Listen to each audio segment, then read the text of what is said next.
Sapa kembali, Pak Saud. Ya, ya, Ya, oke, langsung saya jawab ya. oke, silakan Pak Saud. Iya, saya pikir penyidik paham ya kondisi setiap hambatan, tantangan, gangguan yang akan muncul dari setiap operasi, katakanlah penggeledahan. Penyidik yang paham situasinya seperti apa. Mereka akan menganalisis medannya juga. Jadi kalau dibuat begitu ketat, tentu itu juga punya alasan pertimbangan tertentu. Tapi biasanya basically kan ada pengawasan dan penggeledahan yang dilakukan oleh penyidik dalam hal ini pengamanan yang terlihat terbuka di depan publik itu menjadi bagian yang penting di dalam berjalan lancarnya penggeledahan. Jadi itu sesuatu yang normatif saja, Mbak. Oke, ini ada menurut keterangan Ketua RW setempat, ada juga sejumlah saksi yang dimintai keterangan. Ini biasanya apa Pak yang digali ketika ada penggeledahan, ada juga proses memintai keterangan begitu?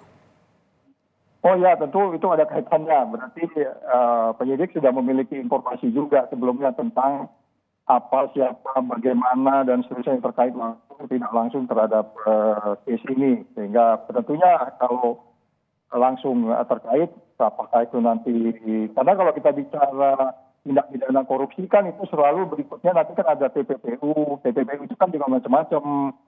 Ada blading, ada mengamankan dan seterusnya, sehingga mereka punya sense yang mengkaitkannya dengan situasi di lingkungan. Kita nggak tahu apakah itu rumah siapa atau itu ada kaitan langsung.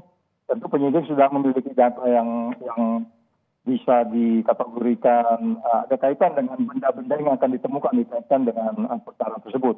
Apakah itu rumah yang bersangkutan atau mungkin itu rumah di tempat lain. Kita kan sudah punya pengalaman juga ketika ada barang satu truk dipindahkan ke suatu tempat ke tempat lain dan seterusnya. Jadi mungkin itu juga salah satu upaya yang dilakukan penyidik untuk kemudian ditemukannya sebuah bukti yang lebih meyakinkan penyidik terhadap perkara itu. Gitu, Mbak.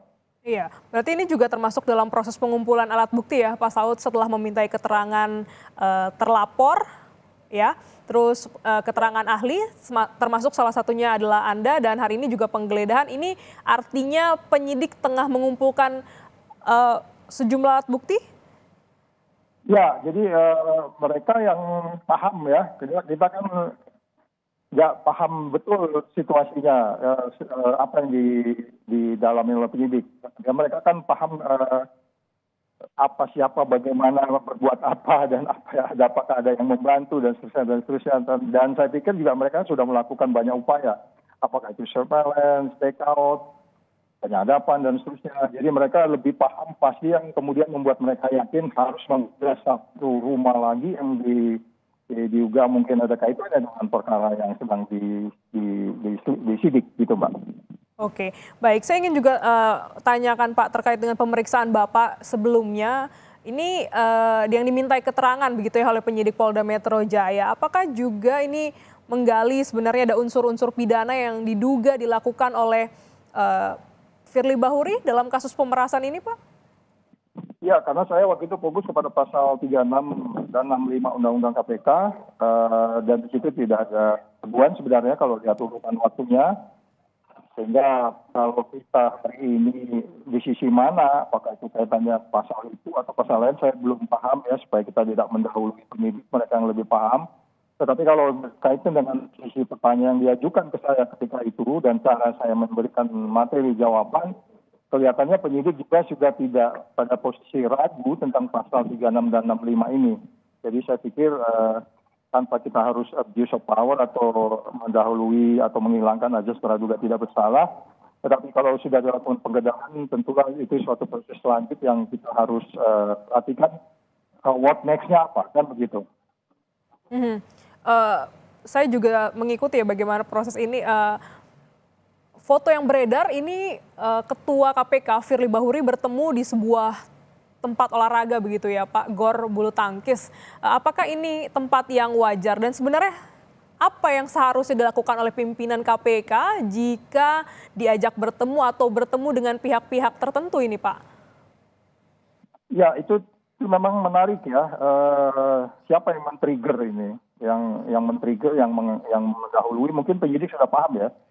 data trigger pertemuan itu, siapa yang mengajak pertemuan itu, di mana tempatnya, kenapa mesti di tempat itu, dan kenapa mesti di tempat terbuka seperti itu, tentu kita juga nanti penyidik akan paham. Apakah itu bagian dari strategi seolah-olah terbuka dan seterusnya, penyidik akan paham kenapa itu dilakukan di tempat seperti itu.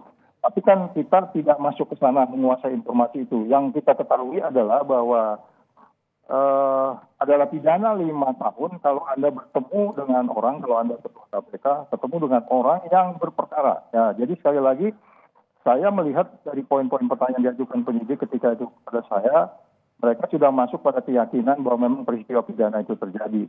Jadi dan itu ternyata dilanjuti dengan penggeledahan hari ini. Jadi pertanyaannya adalah kenapa itu bisa terjadi pertemuan seperti itu, sesimpel itu, sederhana itu.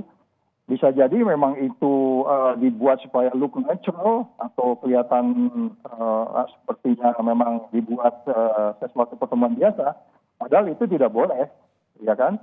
Padahal kita ketahui di masa lalu setiap kita mau perjalanan kemanapun kita harus tanya dulu kepada pengaduan masyarakat apa ada potensi konflik kalau kita berkunjung ke kota A ketemu dengan pejabat A, B, C, D dan seterusnya. Jadi sekali lagi tidak ada alasan kalau memang kita mau kenakan dia di pasal 36 dan 65-nya, Mbak. Saya nggak bahas yang ini ya, pemerasannya 12 kecil dan 12 B besar ya. Itu sisi lain lagi. Jadi mungkin ini bisa jadi pasal berlapis nanti kepada yang bersangkutan. Baik, pendalaman terus dilakukan oleh penyidik Polda Metro Jaya. Di antaranya adalah memintai keterangan ahli. Dan saat ini juga tengah dilakukan penggeledahan di kediaman Ketua KPK Firly Bahuri. Terima kasih, Saud Situmorang. Wakil Ketua KPK periode 2015-2019 telah bergabung dalam Breaking News Kompas TV.